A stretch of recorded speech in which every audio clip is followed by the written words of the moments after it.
BSK college शिक्षा के साथ सामाजिक विकास पर भी देगा जोर। मैथन स्थित बीएसके कॉलेज अब केवल पढ़ाई तक सीमित नहीं रहेगा। कॉलेज के प्राचार्य डॉक्टर प्रवीण सिंह ने कहा कि संस्थान शिक्षा के साथ साथ क्षेत्रीय विकास और सामाजिक जागरूकता के क्षेत्र में भी सक्रिय भूमिका निभाएगा।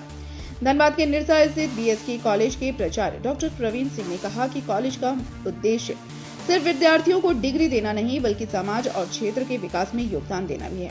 उन्होंने बताया कि कॉलेज प्रशासन शिक्षा की गुणवत्ता सुधारने के साथ साथ विस्थापन, प्लास्टिक प्रतिबंध, प्रदूषण नियंत्रण और ग्रीन ऑडिट जैसे विषयों पर जागरूकता अभियान चलाने की तैयारी कर रहा है। प्राचार्य ने कहा कि कॉलेज परिसर में बाउंड्री वॉल का निर्माण सबसे बड़ी जरूरत है और इसके लिए संबंधित विभागों से संपर्क किया जा रहा है। विद्यार्थियों के सर्वांगीण विकास के लिए आधुनिक लाइब्रेरी, बेहतर शैक्षणिक संस्थान और कौशल विकास कार्यक्रम शुरू करने का प्रस्ताव भी सरकार को भेजा गया है। उन्होंने बताया कि उपायुक्त आदित्य रंजन के सहयोग से कई लंबित समस्याओं के समाधान की दिशा में काम हो रहा है।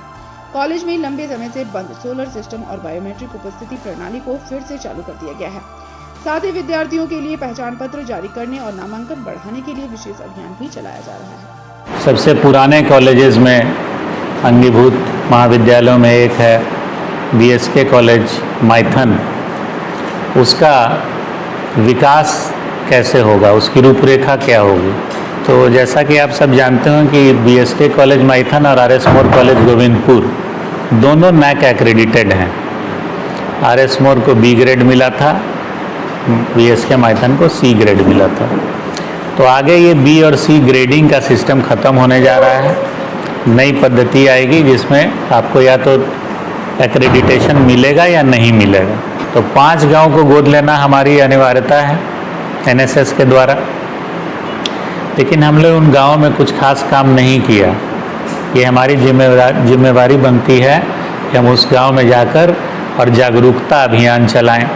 जैसे बहुत तरह की जागरूकता, प्लास्टिक बैन कीजिए, पर्यावरण बचाइए। मैथन डैम के पास हम लोग हैं, तो जो विस्थापितों की समस्याएं हैं उनको हम लोग देखें, उनसे बातचीत करें।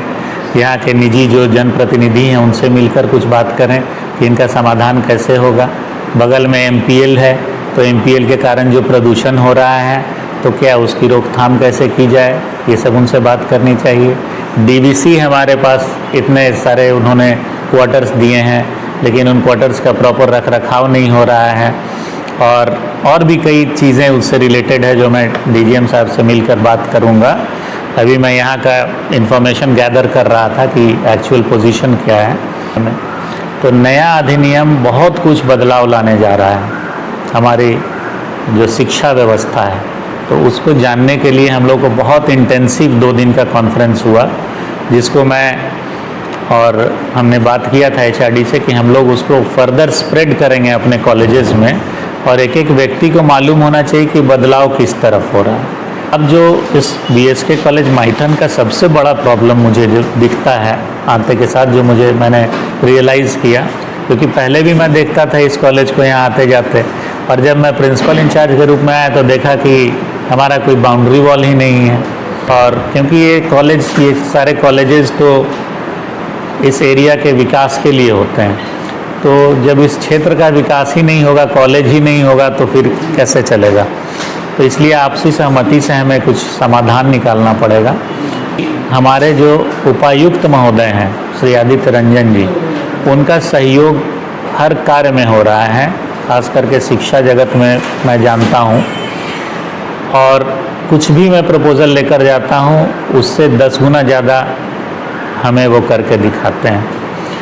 तो मुझे विश्वास है कि बीएसके कॉलेज मैथन का भी सारा प्रॉब्लम्स एक एक करके सॉर्ट आउट हो जाएगा और बिल्कुल पीसफुली, एमिकेबली सॉर्ट आउट होगा, और सभी पक्ष उसमें राजी होंगे और कोई भी असंतुष्ट नहीं होंगे।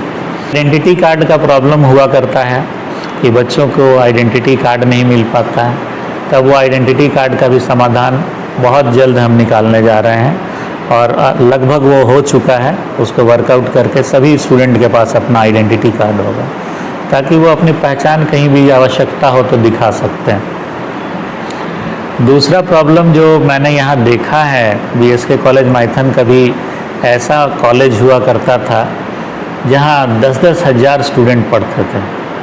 तो ठीक है, इंटरमीडिएट को हटा दिया गया है तो उसके कारण 2000 स्टूडेंट तो ऐसे ही चले गए, तो फिर भी यहाँ 8000 स्टूडेंट होना चाहिए। 1100 लिए हैं, तो तो ये क्यों घटता जा रहा है एडमिशन? तो इसमें हमारा प्रयास होगा कि ज़्यादा से ज़्यादा लोग लाभान्वित हों। अगर ड्रॉप आउट्स हो रहे हैं, GR रेशियो हमें बढ़ाना है कि अगर हम थोड़ा प्रोएक्टिव हो जाएं तो सरकार तो हर प्रयास कर रही है कि आपको आगे लेकर चलें, सरकार के साथ हमें भी तो चलना पड़ेगा। तो GR रेशियो बढ़ाने का मतलब होता है कि ग्रॉस एनरोलमेंट रेशियो कैसे बढ़ाएं। क्यों स्टूडेंट घटते जा रहे हैं कॉलेजेस में?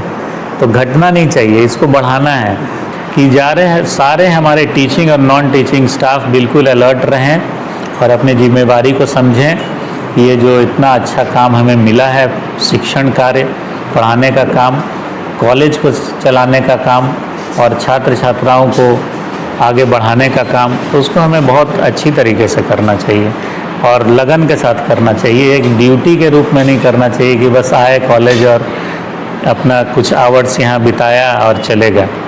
क्योंकि जब तक आपके स्टूडेंट्स आपको एक मेंटर के रूप में नहीं समझते हैं कि ये मेरे लीडर हैं, इनको फॉलो करें हम, इनके जैसा बने हम, तो उनके जैसा कुछ आपको व्यक्तित्व अपना भी सामने रखना चाहिए। ये कॉलेज सिर्फ आकर पढ़ाई करने का स्थान नहीं है। इस कॉलेज में तुम्हारे संपूर्ण व्यक्तित्व का विकास होगा। संपूर्ण व्यक्तित्व का विकास अपने आप में सबसे इम्पॉर्टेंट चीज़ है, क्योंकि उसमें आपको खुशी भी मिलेगी, आपको व्यवसाय भी मिलेगा, आपका एम्प्लॉयबिलिटी आपका इम्प्रूव करेगा।